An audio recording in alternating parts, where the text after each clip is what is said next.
काफिरों को, यानी हम जैसे लोगों को जो इस्लाम नहीं मानते, उन्हें दुनिया से खत्म करना है। अगर आप काफिर हैं तो आपकी ये जिंदगी भी जहन्नुम है, और जहां आप मर कर जाने वाले हैं वो जिंदगी भी जहन्नुम है। अगर आपने इस्लाम कबूल नहीं किया तो आपकी जिंदगी व्यर्थ है। ये कौन सिखा रहा है? इस सेक्युलर देश में, इस दुनिया के सबसे बड़े लोकतंत्र में कुछ कट्टरपंथी मौलाना है जिसका नाम तबलीगी जमात है, वो ये सिखा रही है। इसीलिए आज हम कहानी बता रहे हैं मेमचंद उर्फ मोहम्मद अनस की, जिसका जबरन धर्म परिवर्तन कराया गया, हज करवाया गया, कई जगहों पर उसे तबलीगी जमात के मरकज में देश के बाहर शामिल करवाया गया, उसका उन मरकजों में एग्जाम्पल दिया जाता रहा। अब वो भाग कर आया है, और अपनी आप बीती सुना रहा है। कह रहा है गौ मांस खाने को मजबूर किया गया, जानबूझकर गौ कशी कराई गई। तो आगे सुनिए उसकी दर्द भरी दास्तां कहती क्या है। क्या आज हमने जो खुलासा आपके सामने किया है उसका कुछ अंदाजा तो आपको उसी वक्त लग गया था जब हमने मेवात में एक लंबे स्तर पर धर्म परिवर्तन की बात बताई थी, और यह भी बताया था कि कैसे मेवात को हिंदू विहीन किया जा रहा है। ये इलाका भी कमोबेश वही है। अब मैं आपको कुछ विस्तार से बताना चाहता हूं। सोचिए आप किसी धर्म को मानते हैं, खासकर मैं सेक्युलर गैंग से बात कह रहा हूं। अचानक किसी रोज आपका किडनैप हो जाए, फिर आपको ये जानकारी मिले कि आपका परिवार, आपके बच्चे भी किडनैप हो गए हैं, और अब आप उनसे किडनैपर्स की मर्जी के बिना नहीं मिल सकते, तो आप पर क्या बीतेगी। खैर वो छोड़िए, क्योंकि किडनैप होने के बाद आपको ये सोचने का मौका मिलेगा ही नहीं, क्योंकि उस वक्त तो आप खतने और धर्म परिवर्तन की प्रक्रियाओं से टकरा रहे होंगे। जी हाँ, इस देश में अब हालात ये हो गए हैं कि लोगों को जबरन किडनैप कर उनका धर्म परिवर्तन करवाया जा रहा है। लेकिन चौंकिए मत, ये तो शुरुआत है। किडनैपिंग के बाद होता क्या क्या है ये सुनकर तो आपकी रूह कांप उठेगी।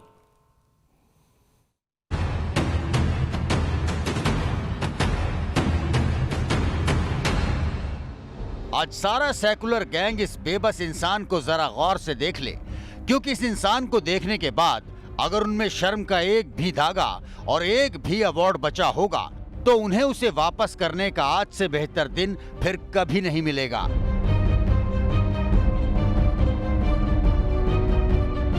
क्योंकि आज जो नंगा सच देश के सामने आने वाला है वो किसी भी उस इंसान की आंख को नम कर देगा जिसका ज़मीर जिंदा है। अवार्ड उसके पास वापस करने के लिए भले ही हो या फिर ना हो। मेमचंद भी कभी आम जिंदगी जीता था। इसका छोटा सा परिवार था, एक बेटा और एक बेटी, खूबसूरत सी बीवी। लेकिन एक दिन इससे वो गलती हुई जिसकी कीमत दुनिया की कोई शय उसे वापस नहीं दे सकती।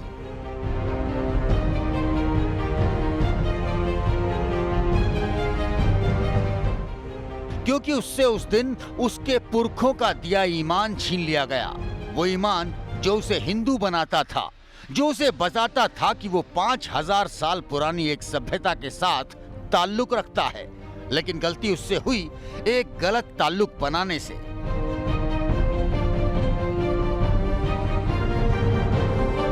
ये यहाँ से 13-14 किलोमीटर पड़ता है। बेला फुसला के वो मेरे को ले गए थे, और उन्होंने मेरे लिए ताबीज वाबीज एक मुल्ला जी से बनवा के। हाँ, मेवात हरियाणा में पड़ता है, फिरोजपुर झिरका तहसील भी फिरोजपुर झिरका पड़ती है, गांव इब्राहिम बास पड़ता है।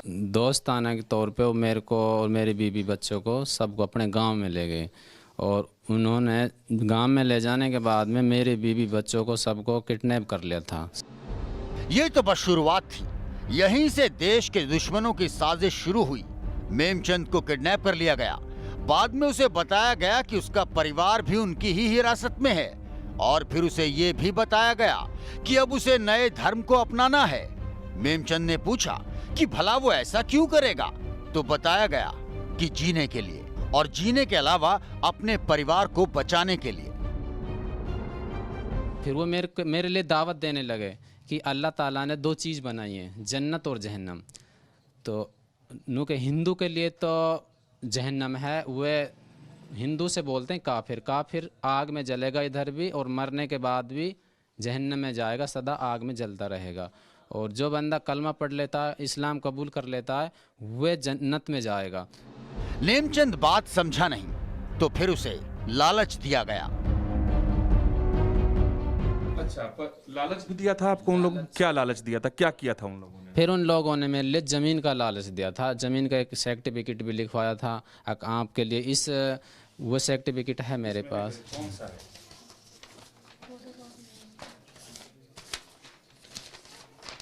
ये वो सर्टिफिकेट है कि जमीन आपको हाँ, ज़मीन आपके लिए दी जाएगी। और वहाँ जाने के बाद में उन लोगों ने आप जो जिस जाति से आप ताल्लुक़ रखते हैं उस जाति की हिंदू जाति में कोई हैसियत नहीं है। लोग होते हैं उनकी, ये भी मेरे को ये शब्द ही बोला कि कोई हैसियत नहीं है हिंदू कास्ट में, इसलिए आप हमारी कास्ट में आओगे तो आओगे तो आपके लिए बराबर का दर्जा दिया जाएगा। मैं बराबरी की बात की तो सेकुलर गैंग के साथ हम भी तारीफ करेंगे, लेकिन फिर क्या हुआ वो कहानी भी तो सुनिए। उन्होंने गांव में ले जाने के बाद में मेरे बीवी बच्चों को सबको किडनैप कर लिया था, सबको बंधक बना के रखते थे। वह हमसे बोले कि आप इस्लाम कबूल कर लो। हाँ, मेरा खतना भी उन लोगों ने ज़बरदस्ती से किया था कि उन लोगों ने मेरे लिए नक्कस ताबीज़ उबीज पिला रखे थे। जिस्म में खंजर उतारना या इंसान का जीते जी मर जाना, ऐसा ही होता है। मेमचंद उस गैंग का शिकार था जो इंटरनेशनल गैंग था। बस ये बात वो जानता नहीं था, लेकिन हकीकत अब उससे छिप कहाँ सकती थी। अरब जहाँ वो बोलते हैं ना कि हज और उम्रा होती है, वहाँ पर भेजा था। अच्छा, हज करने के लिए भेजा था आपको? अच्छा, हज और उम्रा के लिए। कितना दिन आप वहाँ अरब में रहे? 21 दिन रहा था उधर। अच्छा, तो वहाँ क्या क्या हुआ आपके साथ, क्या क्या बात होती थी वहाँ?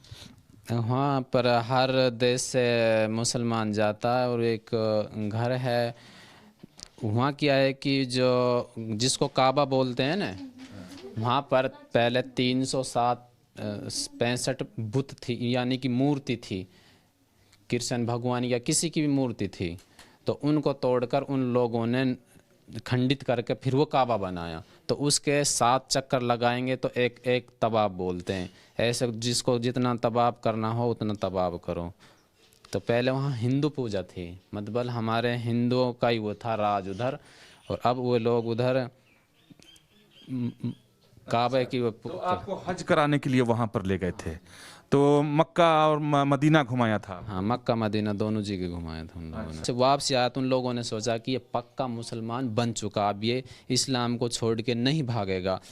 घर वालों की याद आई अपने, मैंने वो सोचा कि मैं कौन सी दुनिया में आ चुका हूँ। मेमचंद को तब तक नहीं पता था कि वो एक इंटरनेशनल गैंग के हत्थे चढ़ चुका है, जो हिंदुस्तान में रहकर हिंदुओं को धर्म परिवर्तन कराने का एक अंतर्राष्ट्रीय गिरोह चला रहा है। धर्म परिवर्तन के बाद मेमचंद को पहली बार भारत भ्रमण कराया गया। फिर इस्लाम कबूल करवाने के बाद में फिर तो मेरे को बाहर इतनी केडी, मेरे बीवी बच्चों को, मेरे ऊपर मेरा जो मोबाइल नंबर है सारा वो सिम तोड़ दी थी, मोबाइल भी घुसा लिया था। और मेरे पे इतनी नज़र रखते थे कि ये कभी भाग जाए यहाँ से। और मेरे साथ 8-10 जने तो पर्सनल रहते थे, कहीं भी वो जाते थे तो जमात मेरे संग जाते थे 10 जने। बीवी बच्चों से भी नहीं मिलने देते? बीवी बच्चों से किसी से मिलने नहीं देते थे। 45 दिन के लिए जम्मू कश्मीर भेज देता था। उसके बाद में जब श्रीनगर आज़ाद बस्ती है, ये लाल चौक के आसपास 45 दिन वहाँ पर रखा था उन लोगों ने। यानी पहल मेमचंद जो अब तक मोहम्मद अनस हो चुका था, वो इस मुल्क में उससे इस मुल्क के संविधान के सारे अधिकार छीने जा चुके थे। मोहम्मद अनस से उसकी पहचान छीनकर अब उसे इस आजाद मुल्क में एक नया इंसान बनाया जा चुका था। सारे पहचान पत्र आपके बदल दिए गए? सारे पहचान पत्र, आधार कार्ड, राशन कार्ड तक, पता नहीं कैसे उनके जो कर्मचारी उनसे उनका ताल्लुक है, पैसे ले दे के सारा काम सरपंच ने करवा दिया था। आधार कार्ड का, पहचान पत्र का, राशन कार्ड का, और सबसे मेन चीज़ तो मेरा जो पासपोर्ट है। सबसे चौंकाने वाली बात अब आप टीवी स्क्रीन पर देखिए। पैगंबर के कार्टून पर शोर मचाने वाले भी इसे देखें और विरोध करें कि एक इंसान हमारे बीच ऐसा भी है जिसे अमन के दुश्मनों ने खुदा का बेटा बना दिया है। ऐसे लोगों की पहचान जरूरी है, उन्हें घसीटकर कानून की दहलीज पर लाना जरूरी है। लेकिन अगर आप चौंक गए हैं तो अभी असली कहानी तो बाकी है। अभी तो हमने सच बोलना बस शुरू ही किया है। अभी तो सच का कपड़े उतारकर सेकुलर गैंग के सामने नाचना बाकी है। Team news nation. तो ये है उस बेबस मेमचंद उर्फ मोहम्मद अनस की कहानी, जिसे जबरन धर्म परिवर्तन करवाकर मुसलमान बनाया गया। क्या मार मार कर कभी मुसलमान बनाया जा सकता है? पुरानी कहावत है, इसी पर बात करेंगे। मौलाना सईदुल कादरी मेरे साथ है, मौलाना नदीमुद्दीन मेरे साथ है, स्वामी जितेनानंद सरस्वती मेरे साथ है, विनोद बंसल जी विश्व हिंदू परिषद के मेरे साथ हैं। सईदुल कादरी जी ये कह रहे हैं कि कलमा पढ़ लेंगे तभी जन्नत मिलेगी, कलमा पढ़ लूं तो जन्नत मिल जाएगी। कादरी साहब क्या कहते हैं आप? सिर्फ कलमा पढ़ने से ही जन्नत मिलती है, बाकी धर्म वालों को जन्नत नहीं मिलती? 40 मिनट से आपके शो में हूं मैं, आप 40 सेकंड दीजिए मुझे बिना इंटरप्ट किए हुए। ले लीजिए 40 सेकंड, देखता हूं आप कौन सा पहाड़ तोड़ लेते हैं। ठीक है। सबसे पहली बात तो यह है कि आप देखते हैं कि हिंदुस्तान में नहीं बल्कि सारी दुनिया में जो है इस्लाम के मानने वाले रहते हैं, और खुसूसी तौर पर जो पढ़े लिखे लोग हैं, जो लिटरेट लोग हैं, उनकी ज्यादा तादाद इस्लाम में दाखिल हो रही है, जिसकी मिसाल है यूरोप, अमेरिका और वेस्टर्न कंट्रीज में मुसलसिल मुसलमान बनने का जो लोगों में रुझान आया है, उससे सारी दुनिया वाकिफ है। और आप जान के खुश होंगे कि ex prime minister of Britain के रिश्तेदार भी इस्लाम में कबूल है। तो उन पे कौन जबरदस्ती कर सकता है, जो इतने रूलिंग पार्टी और इतने शक्तिशाली मुल्क के वजीर आजम के। दीपक जी टीवी चैनल पर धर्मांतरण मत करवाइए। मौलाना सईदुल कादरी, मौलाना सईदुल कादरी बोलना शुरू करते हैं ना, तो मुझे मालूम पड़ जाता है झूठ की दुकान खुल गई है, मुझे मालूम पड़ जाता है झूठ की दुकान खुल गई है। और मुझे बताइए, आपके लोग जो फ्रांस गए ना, जिसने गला काटा वो कटोरा उठा के शरणार्थी बन के गए थे, अब वहां आतंकवादी बन गए। पता है कि नहीं आपको? शरणार्थी बनकर गए थे कटोरा उठाकर, अब आतंकवादी बनकर गला काट रहे हैं। और आप कह रहे हैं लोग इस्लाम में जाना चाहते हैं, झूठ बोलते हैं आप विनोद बंसल जी। कोई कटोरा नहीं उठाया। बशारुल असद की जालिम हुकूमत की तायद कर रही थी फ्रांस। ये जो जालिम हुकूमत आप जैसे लोगों की है जो गला काट देते हैं इस्लाम के नाम पर, अल्लाह के नाम पर। आप अल्लाह का इस्लाम नहीं, मुल्ला का इस्लाम चलाते हैं। बोलिए विनोद बंसल जी, क्या कहेंगे इनको? ये कटोरा लेकर नहीं गए थे फ्रांस, शरण दे दो, उनके घरों को तबाह करके उनको शरणार्थी बनाया। देखिए ये मौलाना कादरी है, ने उनको शरणार्थी बनाया। मौलाना साहब, सीरिया के जो शरणार्थी भाग रहे हैं वो आरएसएस और बीजेपी से नहीं भाग रहे हैं, मुसलमानों से भाग रहे हैं। और चाइना में जो गर्दन काटती है ना, तो शी जिनपिंग की काटिए, गर्दन काटती है तो शी जिनपिंग की काटिए। कौन दे रहा था उनको हथियार? उनके घरों को खबरस्तान में तब्दील कर दिया। ये मौलाना कादरी जो है इस्लाम और फासिज्म को कवर करने के लिए बड़ी चिकनी चिपड़ी बातें कर रहे हैं। और मुझे बड़ा ताज्जुब है कि जिस इस्लाम के असली चेहरे को न्यूज नेशन जैसा नेशनल टीवी चैनल एक्सपोज कर रहा है, उसी टीवी चैनल पर बैठ करके धर्मांतरण को उठा रहे हैं और ये कह रहे हैं कि इस्लाम बड़े पैमाने पर यूथ इस्लाम को अट्रैक्ट कर रहे हैं। अरे भाई कमाल की बात है यार, आप लोगों ने तलवार के बल पर, बंदूक के बल पर बम फोड़ करके आज 1400 वर्षों में 55 देश बना लिए। वो 55 देश सारे के सारे इस्लामिक जिहादी है।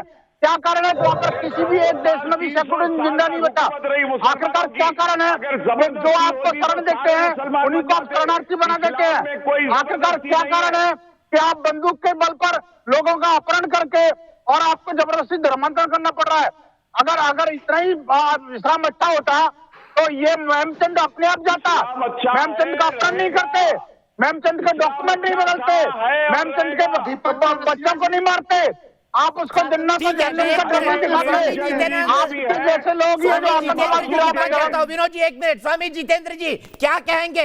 पहले ये कह रहे थे जबरन धर्म परिवर्तन गलत है, फिर ये कहने लगे लोग तो खुद इस्लाम कबूल कर रहे हैं, जबकि हकीकत ये है इस्लाम के लोग ही आपस में मार दूसरे कर एक दूसरे को भगा रहे हैं और फ्रांस में शरणार्थी बनते हैं और वहां गला काटते हैं और फिर बोले कि आगे भी काटेंगे।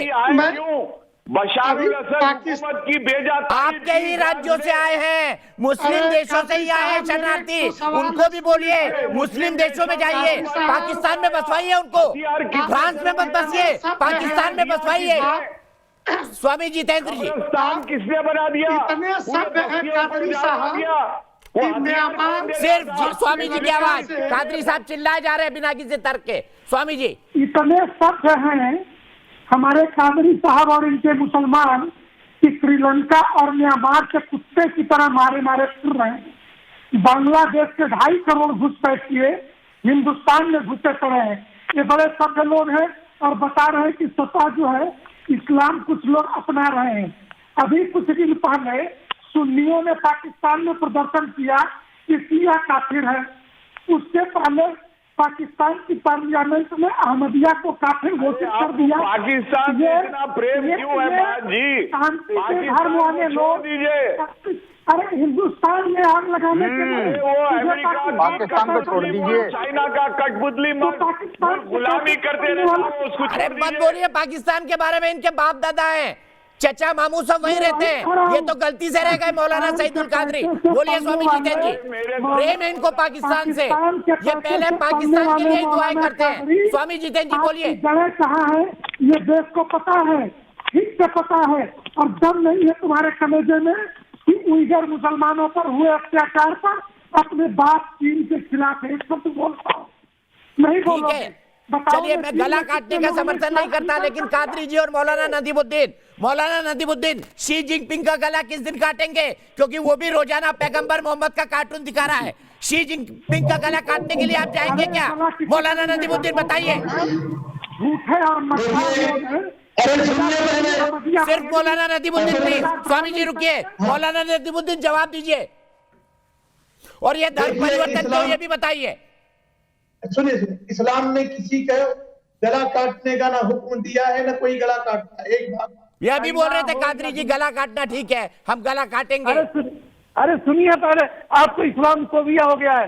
दीपक चौरसिया जी, आप कलमा नहीं पढ़ने वाले हैं, आप खामोश रहिए, आप मुसलमान नहीं बनेंगे, आपको इस्लाम फोबिया हो चुका है। मैं कहता हूँ कि चाइना में अगर पैगंबर इस्लाम के खिलाफ साजिश हो रही बोली जा रही, हम चाइना के भी विरुद्ध बोलेंगे। दुनिया में जहाँ जहाँ तो फ्रांस की तरह गला काटाइए ना एक चाइनीज का। आपकी तो पॉलिसी बंद है। हिंदुस्तानी लैंग्वेज में क्या बोलते हैं उसको, फट जाएगी आपकी।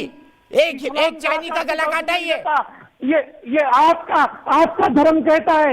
राजस्थान के अंदर एक हिंदू ने एक मुसलमान को कुल्हाड़ी मार के लाइव कर दिया। सर अभी मेमचंद की बात करिए, मेमचंद की बात करिए। ये अभी भी राजस्थान के इलाके में, हम लोकेशन डिस्क्लोज नहीं कर रहे हैं। अभी मेमचंद की बात करिए जिसका जबरदस्ती खतना करा दिया गया। बकवास शुरू कर देंगे। वो गलत है, वो गलत है। बताइए ना, मेमचंद की बात करिए जिसका जबरदस्ती खतना कराया गया, जिसको कहा अब तू जन्नत में जाएगा क्योंकि तू मुसलमान बन गया। नन्ना मासूम पप्पा था, कोई नहीं जबरदस्ती हो गई। परिवर्तन नहीं कराता है तो क्यों कराया इसका, यही तो पूछ रहा हूँ। बोलिए मौलाना सईदुल कादरी, इस्लाम जबरदस्ती, ये आपके दूसरे मौलाना बोल रहे हैं गला काटना इस्लाम में कहीं नहीं है, आप गले काटने का समर्थन कर रहे हैं। और जबरन धर्म परिवर्तन नहीं होता तो मेमचंद का क्यों करवाया गया? सईदुल कादरी जवाब दीजिए इसका। आपकी आवाज बैठ जाएगी, मत चीखिए इतना। सर मेरी आवाज से आप निश्चित रहिए। मैंने बहुत बार पढ़ा हुआ है, जायज नहीं है। आप मेरे मुंह में अपने अल्फाज। अरे नाजायज काम क्यों कर रहे हो भाई? जब इस्लाम में जायज नहीं है तो नाजायज काम क्यों कर रहे हो? और आपके लोग भी क्यों कर रहे हैं? तो जिन्होंने किया पढ़ रहे हैं से बाहर करिए, जिन्होंने किया उनको इस्लाम से बाहर करिए। विनोद जी ये बात होनी चाहिए, जिन्होंने किया उनको इस्लाम से बाहर करिए। निकालिए फतवा उनके लिए, निकालिए फतवा उनके लिए। सबसे पहले तो आपके लिए इस्लाम से खारिज क्यों नहीं करते? क्यों नहीं बोलते कैसे लोगों को मिट्टी का तेल डाल करके चौराहे पे जलाना चाहिए? ठीक है, ब्रेक के बाद आ रहा हूँ। ब्रेक के बाद मेमचंद हमारे साथ होंगे, मेमचंद उर्फ मोहम्मद अनस, और पूछेंगे इन दाढ़ी वालों से सवाल कि मेरे साथ ऐसा क्यों हुआ।